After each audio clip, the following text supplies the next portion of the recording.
सबको जय मसीह की।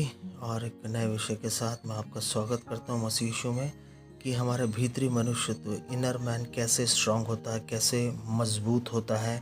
जैसे बाइबल का वचन साफ कहता है, जब हम प्रभु यीशु मसीह को उद्धारकर्ता ग्रहण करते हैं और हमारे जीवन में बहुत से बदलाव आते हैं। किसी के जीवन में तुरंत बदलाव आते हैं, किसी के जीवन में धीरे धीरे करके बदलाव आते हैं।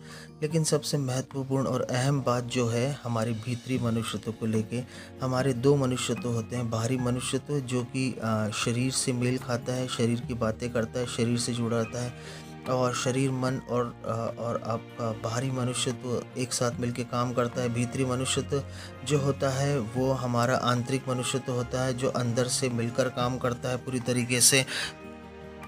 बाइबल साफ कहती है, दूसरा कुरिन्थियों 4:17 में लिखा है, क्योंकि हमारा पल भर का हल्का सा क्लेश हमारे लिए बहुत ही महत्वपूर्ण और अनंत महिमा को उत्पन्न कर जाता है। और हम तो देखी वस्तु को नहीं परंतु अनदेखी वस्तुओं को देखते रहते हैं, क्योंकि देखी वस्तुएं थोड़ी देर की है परंतु अनदेखी वस्तुएं सदा बनी रहती है। इसलिए हम हियाव नहीं छोड़ती, यद्यपि हमारा भारी मनुष्य तो नष्ट होते जाता है। देखिए, जब हमारा भारी मनुष्य नष्ट होते जाता है, अर्थात बाहर का, अर्थात शरीर का नेचर, शरीर का विचार, शरीर का स्वभाव, इसको ख़त्म होना ज़रूरी है। जब तक ये नाश नहीं होगा तब तक हमारा भीतरी मनुष्य तो दिन प्रतिदिन नया नहीं होता। एक दिन में नया नहीं होता है, 2 दिन में नया नहीं होता। कई बार परमेश्वर का रीमा वचन मिलने पे नया होता है, और कई बार यह रीमा वचन के जिसको बोल सकते हैं कि उसके ज्ञान ना रहने से, रेवलेटरी नॉलेज एक हमारे पास होना चाहिए। प्रकाशन का ज्ञान का प्रकाशन हमारे जीवन में होना चाहिए, तब जाके हम समझ पाते हैं। वैसे ही परमेश्वर का वचन हमें प्रतिदिन पढ़ना है। परमेश्वर के वचन में जीवन और आत्मा है, जो हमारे भारी मनुष्यत्व को नाश करती है।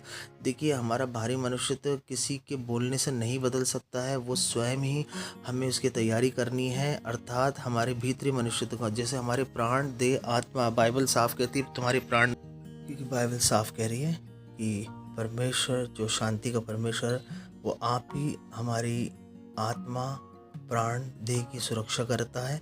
कैसे करता है? वचन से करता है। यीशु मसीह के आगमन और उसके प्रकट होने तक हमारा भीतरी मनुष्य तो बदल जाए, क्योंकि इसमें ही हमारी सुरक्षा है। क्योंकि ये कैसे बदल सकता है? इफिसियों की पुस्तक उसके 3 अध्याय और उसके 16 वचन में लिखा है कि परमेश्वर अपनी महिमा के धन के अनुसार, महिमा का धन कौन है? यीशु मसीह। यीशु मसीह कौन है?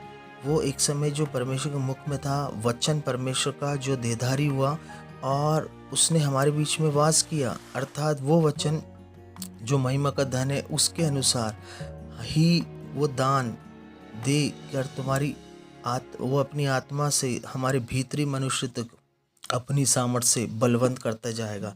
सो मेरे प्रियो, जब परमेश्वर का वचन हम प्रतिदिन पढ़ते हैं, सुनते हैं, क्योंकि हमारे भीतरी मनुष्यत्व को मजबूत होना बहुत ज़रूरी है, क्योंकि सब कुछ सोर्स वहीं से आता है। जब तक हमारा आंतरिक मनुष्यत्व मजबूत नहीं होगा, मसीह जीवन में हमारी दौड़ एक तरीके से पूरी अधूरी रह जाएगी। इसलिए हमारा भीतरी मनुष्यत्व जब मजबूत होता है तो प्रेम बाहर आता है, आनंद बाहर आता है, शांति बाहर आती है, और धीरज आता है, नम्रता बाहर आती है, भलाई बाहर आती है, विश्वास बाहर आता है। जब तक हमारा भारी मनुष्यत्व क्या है? ये हमारे शरीर के काम है ना। जिस प्रकार वचन कहता है कि शरीर आत्मा के विरोध में और आत्मा शरीर के विरोध में काम करती है, दोनों एक दूसरे के विरोधी हैं। जिस प्रकार हम देखते हैं, वो सामरी स्त्री जो कि पाप में थी, जो ऑलरेडी 5 पति कर चुकी थी, लेकिन यीशु मसीह से जब उसकी एनकाउंटर हुआ, जब यीशु मसीह से आमना सामना हुआ, तो वो अब तक भारी मनुष्यत्व में चल रही थी। लेकिन जैसे यीशु मसीह ने बातें की कि मेरे पास वो जल है, जब तू पिएगी तो ना मरेगी, अनंत काल का जल है, और उसने कहा है गुरु मुझे भी पिला दे, और उसका बदलना, पूरे सामरी नगर का बदलना, ये अपने आप में अद्भुत है। वैसे ही आपका भीतरी मनुष्य तो बदलना, आपकी ज़िंदगी का बदलना, आपके फाइनेंस का बदलना, आत्मिक जीवन का बदलना, परिवार का बदलना, सब कुछ का बदलना।